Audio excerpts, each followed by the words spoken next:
എല്ലാവർക്കും നമസ്കാരം. Learn with ശ്രീയുടെ പുതിയൊരു ക്ലാസ്സിലേക്ക് സ്വാഗതം. എൻ്റെ പ്രിയപ്പെട്ട വിദ്യാർത്ഥികളെ, നമ്മൾ 10ാം സ്റ്റാൻഡേർഡിലെ സോഷ്യൽ സയൻസ് ഫസ്റ്റ് ചാപ്റ്റർ ആണല്ലേ പഠിച്ചുകൊണ്ടിരിക്കുന്നത്. അതിൽ നിന്നും ഇന്നത്തെ ക്ലാസ് എന്ന് പറയുന്നത് റഷ്യൻ റവല്യൂഷൻ, റഷ്യൻ വിപ്ലവത്തെക്കുറിച്ചാണ് നമ്മൾ മനസ്സിലാക്കാൻ പോകുന്നത്. ക്ലാസ്സിലേക്ക് പോകുന്നതിന് മുമ്പ് നമ്മുടെ ചാനൽ ആദ്യമായി കാണുന്നവരാണെങ്കിൽ സബ്സ്ക്രൈബ് ചെയ്യണേ. അതുപോലെ തന്നെ വീഡിയോസ് മറ്റുള്ളവരിലേക്ക് കൂടി ഷെയർ ചെയ്യുക. നിങ്ങളുടെ അഭിപ്രായങ്ങൾ കമൻസിലൂടെ അറിയിക്കുക. വീഡിയോ ഇഷ്ടമായാൽ ലൈക്ക് ചെയ്യുക. ഓക്കെ. റഷ്യൻ വിപ്ലവം നമ്മൾ തുടക്കത്തിൽ തന്നെ അതിലൊരു എക്സ്ട്രാക്റ്റോട് കൂടിയാണ് ആരംഭിക്കുന്നത്. അതായത്, ഞങ്ങൾ തൊഴിലാളികളാണ്, കുട്ടികളുടെ കളിപ്പാട്ടങ്ങൾ തൊട്ട് കൂറ്റൻ യന്ത്രങ്ങൾ വരെ സർവ്വതും നിർമ്മിക്കുന്നത് ഞങ്ങളുടെ അധ്വാനം കൊണ്ടാണ്. എന്നാൽ അതേസമയം തന്നെ സ്വന്തം മനുഷ്യ അഭിമാനത്തിന് വേണ്ടി പൊരുതാനുള്ള അവകാശം പോലും നിഷേധിക്കപ്പെട്ടവരാണ് ഞങ്ങൾ. ഞങ്ങളെ ആർക്ക് വേണമെങ്കിലും അവരുടെ കാര്യസാധ്യത്തിന് ഉപയോഗിക്കാം. കാലാന്തരത്തിൽ മുഴുവൻ അധികാരവും സ്വന്തം കയ്യിലെടുക്കാൻ കഴിയത്തക്ക വണ്ണമുള്ള സ്വാതന്ത്ര്യമാണ് ഞങ്ങൾക്കിപ്പോൾ വേണ്ടത്. ഞങ്ങളുടെ മുദ്രാവാക്യങ്ങൾ ലളിതമാണ്. സ്വകാര്യ സ്വത്തുടമ സമ്പ്രദായം നശിക്കട്ടെ, എല്ലാ ഉൽപ്പാദനോപാധികളും ജനങ്ങൾക്ക്, എല്ലാ അധികാരവും ജനങ്ങൾക്ക്, അധ്വാനം എല്ലാവരുടെയും ചുമതല. ഞങ്ങൾ വെറും കലാപകാരികളല്ലെന്ന് നിങ്ങൾക്കിപ്പോൾ മനസ്സിലാക്കാമല്ലോ.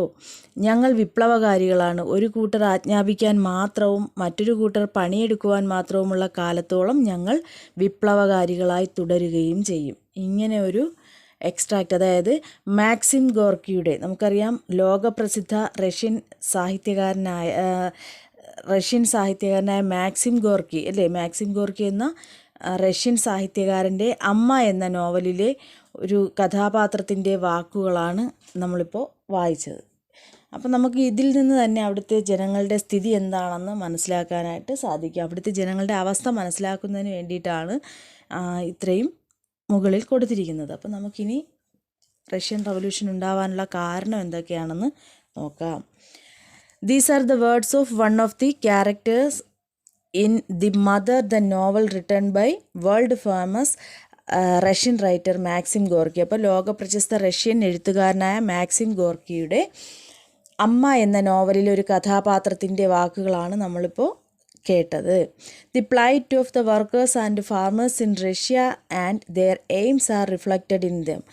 പ്ലൈറ്റ് മീൻസ് സ്ഥിതി, അവസ്ഥ എന്നൊക്കെ പറയില്ലേ. റഷ്യയിലെ ആ കാലഘട്ടത്തിലെ റഷ്യയിലെ വർക്കേഴ്സിൻ്റെയും തൊഴിലാളികളുടെയും അതുപോലെ ഫാർമേഴ്സ് കർഷകരുടെയും ഒക്കെ സ്ഥിതിയും അതുപോലെ തന്നെ അവരുടെ എയിംസ് ലക്ഷ്യങ്ങളും ഒക്കെയാണ് നമുക്ക് ഇപ്പോൾ പറഞ്ഞ കാര്യങ്ങളിൽ വായിച്ചതിൽ നിന്നും മനസ്സിലാക്കാനായിട്ട് സാധിക്കുന്നത്.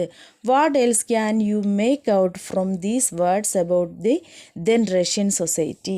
അപ്പോൾ അന്നത്തെ റഷ്യൻ സൊസൈറ്റിയെ പറ്റി അല്ലെങ്കിൽ അപ്പോഴത്തെ റഷ്യൻ സമൂഹത്തെ പറ്റി ഇതിൽ നിന്നും എന്തെല്ലാമാണ് നമുക്ക് മനസ്സിലാക്കാനായിട്ട് സാധിക്കുന്നത്. What were the demands of the workers, അവിടുത്തെ ജോലിക്കാരുടെ അല്ലെങ്കിൽ തൊഴിലാളികളുടെ ഡിമാൻഡുകൾ എന്തെല്ലാമായിരുന്നു, എന്തെല്ലാം ആവശ്യങ്ങളാണ് അവർ മുന്നോട്ട് വെച്ചത് എന്നൊക്കെ നമുക്ക് നോക്കാം. എന്തൊക്കെയാണ് അവർ പറഞ്ഞത്? Abolish the private property system, സ്വകാര്യ സ്വത്തുടമ സമ്പ്രദായം അവസാനിപ്പിക്കുക. Everyone has to work, എല്ലാവരും അധ്വാനിക്കണം. പിന്നെയും അവർ പല കാര്യങ്ങൾ, all powers in the hands of the people അല്ലേ, അധികാരം ആരിലേക്ക് എത്തട്ടെ, ജനങ്ങളിലേക്ക് എത്തട്ടെ. ഇങ്ങനെ നിരവധി മുദ്രാവാക്യങ്ങൾ ഉൾക്കൊള്ളിക്കുന്നതാണ് മാക്സിം ഗോർക്കിയുടെ അമ്മ എന്ന നോവലിലെ ഒരു കഥാപാത്രം പറഞ്ഞ കാര്യങ്ങളിൽ നിന്ന് നമുക്ക് മനസ്സിലാക്കാനായിട്ട് സാധിക്കുന്നത്. നെക്സ്റ്റ് പേജിലേക്ക് നമ്മൾ വരുമ്പോൾ, let us find the circumstances that led them to demand so. അപ്പോൾ അവിടെയുള്ള ജനങ്ങൾ അധികാരം എല്ലാവരിലേക്കും എത്തട്ടെ, സ്വകാര്യ സ്വത്തുടമ സമ്പ്രദായം അവസാനിക്കട്ടെ, ഇങ്ങനെയൊക്കെ കുറേ മുദ്രാവാക്യം മുഴക്കാനുണ്ടായ സർക്കംസ്റ്റാൻസസ് മീൻസ് സാഹചര്യങ്ങൾ, അല്ലെങ്കിൽ അവരെ ഇങ്ങനെയുള്ള കാര്യങ്ങളിലേക്ക് നയിച്ച സാഹചര്യങ്ങൾ എന്തെല്ലാമാണെന്ന് നമുക്ക് നോക്കാം. അവിടെ ഒരു 3 പോയിൻ്റ് കൊടുത്തിട്ടുണ്ട്. പോയിൻറ്റ്സ് എന്തൊക്കെയാണെന്ന് നമുക്ക് മനസ്സിലാക്കാം. Farmers and factory workers in Russia led a tragic life under the autocracy of the Tzarist emperors who ruled Russia. Russia ഭരിച്ചിരുന്ന സാർ ചക്രവർത്തിമാരുടെ സ്വേച്ഛാധിപത്യ ഭരണം അവസാനിപ്പിക്കുക. റഷ്യ ഭരിച്ചിരുന്ന രാജാക്കന്മാരെ അറിയപ്പെട്ടിരുന്നത് എന്തെന്നാണ്? സാർ ചക്രവർത്തിമാരെന്നാണ്. അപ്പോൾ അവരുടെ ആ ഏകാധിപത്യ ഭരണം, ഓട്ടോക്രാറ്റിക് റൂള്, അതിൽ കർഷകരും ഫാക്ടറി തൊഴിലാളികളും ഒക്കെ ദുരിതപൂർണമായ ജീവിതമാണ് നയിച്ചിരുന്നത്. അത് തന്നെയാണ് ഏറ്റവും പ്രധാനപ്പെട്ട കാരണം എന്ന് പറയുന്നത്. Farmers and factory workers in Russia let A tragic life under the autocracy of the Tsarist emperors who ruled Russia. മനസ്സിലായല്ലോ. രണ്ടാമത്തേത്, the low agricultural production affected the farmers' income. Moreover, the landless farmers had to pay huge tax. The low agricultural production, അവിടെ ഉണ്ടായിരുന്ന റഷ്യയിലെ കാർഷിക മേഖലയിലെ കുറഞ്ഞ ഉൽപ്പാദനം കർഷകരുടെ വരുമാനത്തെ ബാധിച്ചു. അതുപോലെ തന്നെ കൂടാതെ ഭൂമിയില്ലാത്ത കർഷകർ ഒരുപാട് നികുതി ഭാരവും വഹിക്കേണ്ടതായിട്ട് വന്നു. ദി ലോ അഗ്രികൾച്ചറൽ പ്രൊഡക്ഷൻ, കുറഞ്ഞ ഉൽപ്പാദനം, കാർഷിക മേഖലയിലെ കുറഞ്ഞ ഉൽപ്പാദനം അഫക്റ്റഡ് ദ ഫാർമേഴ്സ് ഇൻകം, കർഷകരുടെ വരുമാനത്തെ ബാധിച്ചു. Moreover the landless farmers had to pay huge tax, ഭൂമിയില്ലാത്ത കർഷകർ പോലും വലിയ രീതിയിൽ നികുതി കൊടുക്കേണ്ടതായിട്ട് വന്നു. Though Russia was rich in natural resources, their industrial production was merge. Russia എന്ന് പറയുന്നത് എങ്ങനെയുള്ളൊരു രാജ്യമായിരുന്നു? ധാരാളമായിട്ട് പ്രകൃതി വിഭവങ്ങളാൽ സമ്പന്നമായ, പ്രകൃതി വിഭവങ്ങൾ കൊണ്ട് നിറഞ്ഞ ഒരു രാജ്യമായ റഷ്യയുടെ വ്യാവസായിക ഉൽപ്പാദനം വളരെ തുച്ഛമായിരുന്നു, വളരെ കുറവായിരുന്നു. മനസ്സിലായല്ലോ. Russia was rich in natural resources, their industrial production was മെർജ്. അവരുടെ വ്യാവസായിക ഉൽപ്പാദനം, റഷ്യ സമ്പന്നമായിരുന്നു എങ്കിലും, പ്രകൃതി വിഭവങ്ങൾ കൊണ്ട് സമ്പന്നമായിരുന്നു എങ്കിലും അവരുടെ വ്യാവസായിക ഉൽപ്പാദനം എന്ന് പറയുന്നത് വളരെ കുറവും ആയിരുന്നു. It was the foreigners who controlled majority of the industries that existed there. ഇത് മാത്രമായിരുന്നില്ല, അവിടെ നിലവിലുണ്ടായിരുന്ന വ്യവസായങ്ങളിൽ ഭൂരിഭാഗവും ആരാണ് നിയന്ത്രിച്ചിരുന്നത്? വിദേശ ശക്തികളാണ് കൺട്രോൾ ചെയ്തിരുന്നത്. ഫോറിനേഴ്സാണ് എന്ത് ചെയ്തിരുന്നത്? കൺട്രോൾ ചെയ്തിരുന്നത്. ഇതൊക്കെയാണ് നമ്മൾ നേരത്തെ പറഞ്ഞ മുദ്രാവാക്യങ്ങളിലേക്ക് അല്ലെങ്കിൽ ആവശ്യങ്ങൾ ഉന്നയിക്കാനായിട്ട് റഷ്യൻ ജനതയെ പ്രേരിപ്പിച്ചത്. എന്തൊക്കെയായിരുന്നു ഒന്നുകൂടെ നോക്കാം. റഷ്യ ഭരിച്ചിരുന്ന രാജാക്കന്മാരെ അറിയപ്പെട്ടിരുന്നത് സാർ ചക്രവർത്തിമാരെന്നായിരുന്നു. അപ്പോൾ ഈ സാർ ചക്രവർത്തിമാരുടെ ഏകാധിപത്യത്തിന് കീഴിൽ അവിടുത്തെ ഫാർമേഴ്സും അതുപോലെ വർക്കേഴ്സ്, തൊഴിലാളികളും കർഷകരും എല്ലാം എന്ത് ചെയ്തു? ദുരിതപൂർണമായ ജീവിതമാണ് നയിച്ചത്. രണ്ടാമത് പറഞ്ഞ പോയിന്റ് എന്ന് പറയുന്നത്, റഷ്യയുടെ കാർഷിക മേഖലയിലെ കുറഞ്ഞ ഉൽപ്പാദനം കർഷകരുടെ വരുമാനത്തെ ബാധിക്കുകയുണ്ടായി. കൂടാതെ കൃഷിഭൂമിയില്ലാത്ത ഭൂരഹിതരായ കർഷകർ പോലും നികുതി ഭാരം വഹിക്കേണ്ടുന്ന അവസ്ഥയും ഉണ്ടായി. മൂന്നാമത്തെ പോയിന്റ്, നാച്ചുറൽ റിസോഴ്സസ്, പ്രകൃതി വിഭവങ്ങൾ കൊണ്ട് വളരെ സമ്പന്നമായിരുന്നു റഷ്യ. പക്ഷേ റഷ്യയുടെ വ്യാവസായിക ഉൽപ്പാദനം എന്ന് പറയുന്നത് വളരെ കുറവായിരുന്നു. അതുപോലെ തന്നെ നിലവിലുണ്ടായിരുന്ന വ്യവസായങ്ങളിൽ ഭൂരിഭാഗവും നിയന്ത്രിച്ചിരുന്നത് വിദേശികളായിരുന്നു. ഇത്രയും കാരണങ്ങൾ കൊണ്ടാണ് എന്ത് ചെയ്യുന്നത്? റഷ്യയിലെ ജനങ്ങൾ അവിടെ ഒരു സമരമാർഗത്തിലേക്ക് അല്ലെങ്കിൽ അവർക്ക് വിപ്ലവം ഉണ്ടാക്കുന്നതിന് വേണ്ടിയിട്ട് അല്ലെങ്കിൽ പ്രശ്നം ഉണ്ടാക്കുന്നതിനായിട്ട് മുതിർന്നത്. മനസ്സിലായല്ലോ. ഇനി അവിടെ സൈഡിലായിട്ട് നിങ്ങൾക്കൊരു ബാറ്റിൽ ഷിപ്പ് കൊടുത്തിട്ടുണ്ട്. അതായത് ബാറ്റിൽ ഷിപ്പ് പൊട്ടംകീൻ എന്ന് പറഞ്ഞിട്ട് റഷ്യൻ ചലച്ചിത്ര സംവിധായകൻ സെർഗി ഐസൻസ്റ്റീൻ സംവിധാനം ചെയ്ത ലോകപ്രശസ്ത ചലച്ചിത്രം എന്ന് പറഞ്ഞിട്ട് കൊടുത്തിട്ടുണ്ട്. സാർ ചക്രവർത്തിമാരുടെ ഭരണകാലഘട്ടത്തിലെ ഒരു യഥാർത്ഥ സംഭവത്തെ അധികരിച്ചുള്ള ഒരു നിശബ്ദ സിനിമയാണ് രൂപം കൊണ്ടത്. കരിങ്കടലിലെ റഷ്യൻ യുദ്ധക്കപ്പലായ പൊട്ടംകീനിൽ അസംതൃപ്തരായ നാവികർ നടത്തിയ കലാപം ഒരു രാഷ്ട്രീയ സമരമായി പരിണമിച്ചതിൻ്റെ ദൃശ്യാവിഷ്കാരമാണ് ഈ ചലച്ചിത്രം.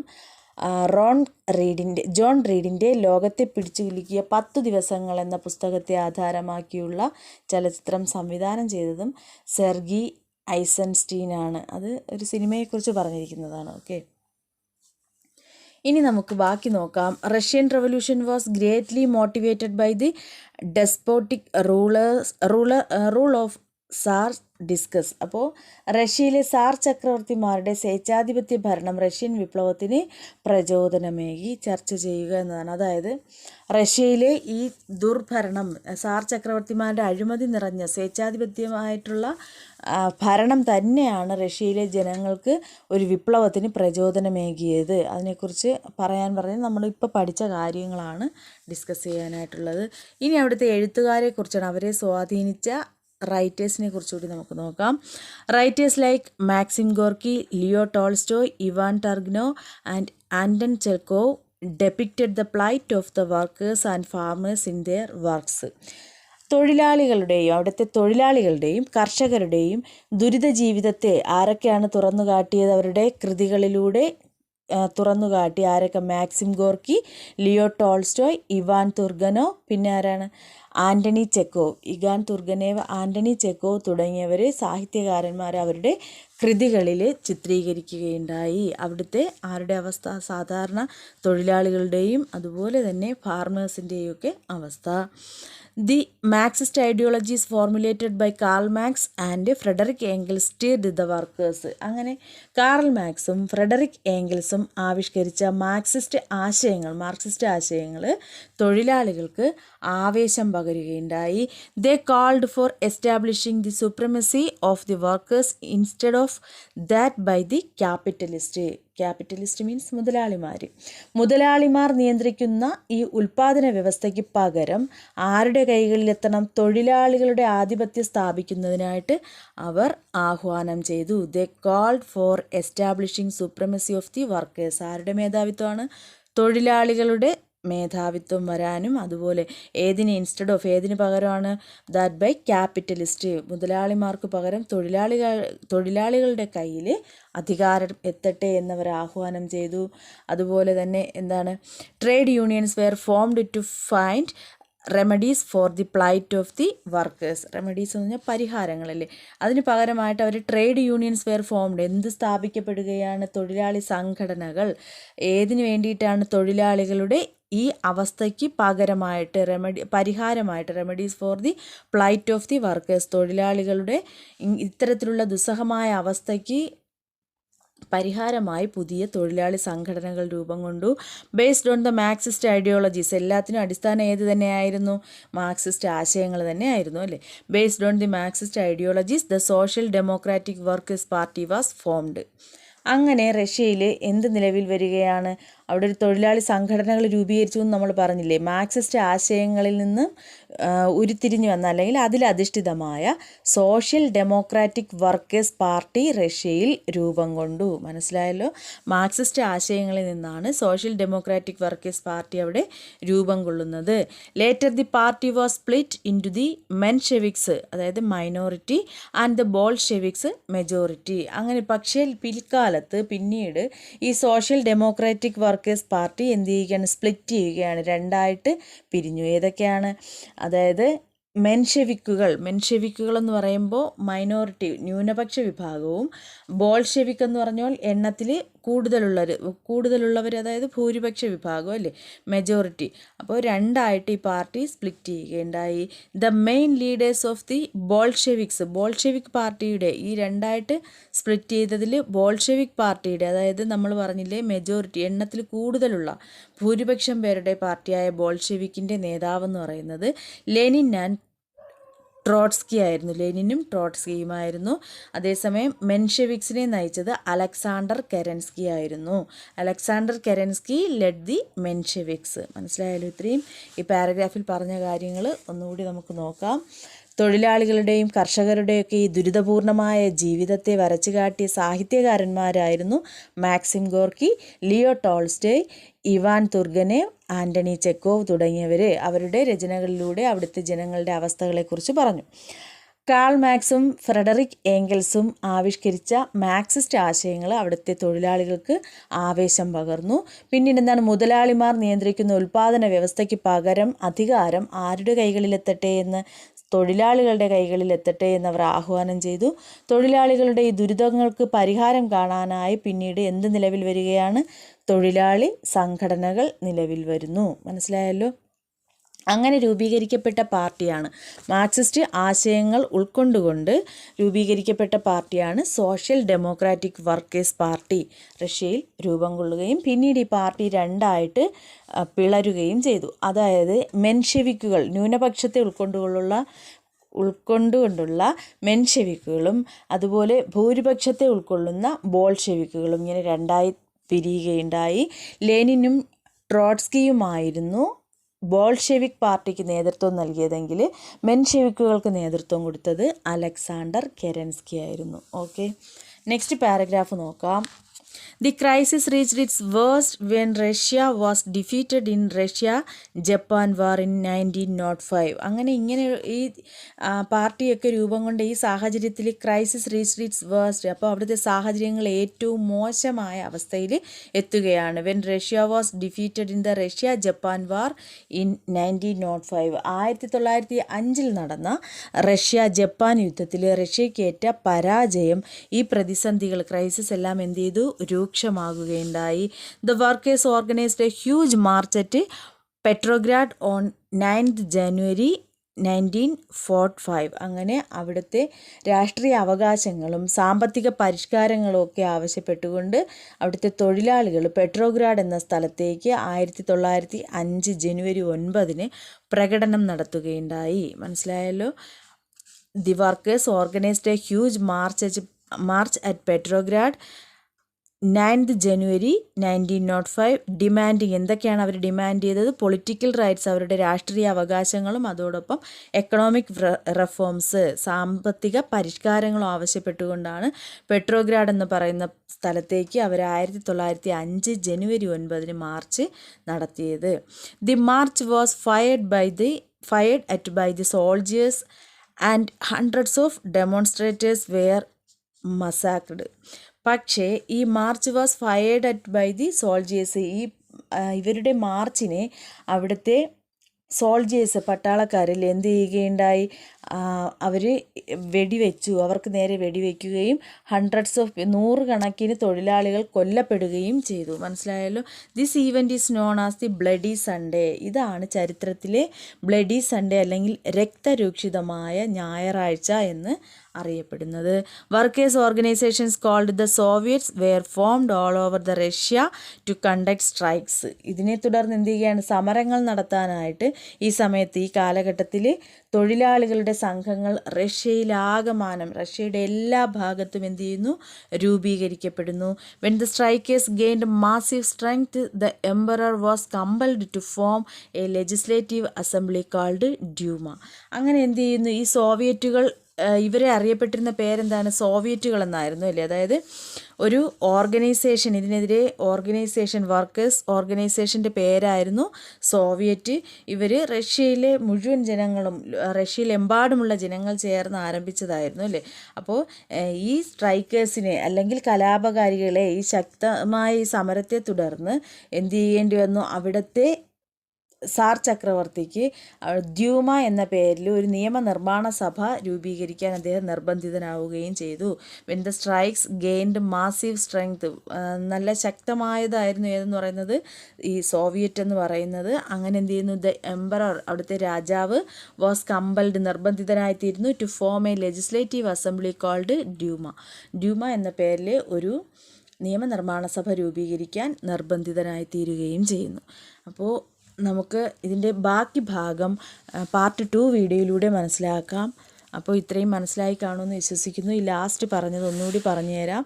1905 നടന്ന റഷ്യ-ജപ്പാൻ യുദ്ധത്തിൽ റഷ്യ പരാജയപ്പെടുകയാണ്. ഈ പരാജയം എന്ന് പറയുന്നത് അവിടുത്തെ പ്രതിസന്ധികൾ രൂക്ഷമാക്കുകയാണ്.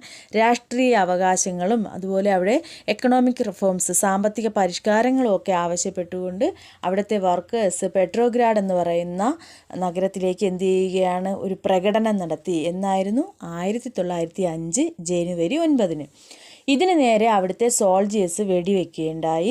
നൂറുകണക്കിന് തൊഴിലാളികളാണ് ഈ സംഭവത്തിൽ കൊല്ലപ്പെടുന്നത്. ഇതിനെയാണ് ചരിത്രത്തിൽ ദി ബ്ലഡി സൺഡേ അല്ലേ, രക്തരൂക്ഷിതമായ ഞായറാഴ്ച എന്ന് അറിയപ്പെടുന്നത്. അങ്ങനെ ഈ സമരങ്ങൾ നടത്താനായി ആ കാലഘട്ടത്തിലെ തൊഴിലാളികളുടെ സംഘങ്ങൾ റഷ്യയിലെമ്പാടും രൂപീകരിക്കപ്പെടുന്നു. ഇതിനെ അറിയപ്പെട്ട പേര് ദി സോവിയറ്റുകൾ എന്നായിരുന്നു. അങ്ങനെ അവിടുത്തെ സമരം ശക്തമാകുന്നു. തൊഴിലാളികളുടെ നേതൃത്വത്തിലുള്ള സമരം ശക്തമായതിനെ തുടർന്ന് അവിടുത്തെ ചക്രവർത്തിക്ക് എന്തിന് നിർബന്ധിതനാകേണ്ടി വരികയാണ്, ഡ്യൂമ എന്ന പേരിൽ ഒരു നിയമനിർമ്മാണ സഭ രൂപീകരിക്കാൻ നിർബന്ധിതനാകുന്നു. ഇനി ഇതിൻ്റെ ബാക്കി ഭാഗം നമുക്ക് പാർട്ട് 2 വീഡിയോയിലൂടെ മനസ്സിലാക്കാം. എല്ലാവർക്കും ക്ലാസ് ഇഷ്ടമായെങ്കിൽ മറ്റുള്ളവരിലേക്ക് കൂടി ഷെയർ ചെയ്യുക, സപ്പോർട്ട് ചെയ്യുക. താങ്ക്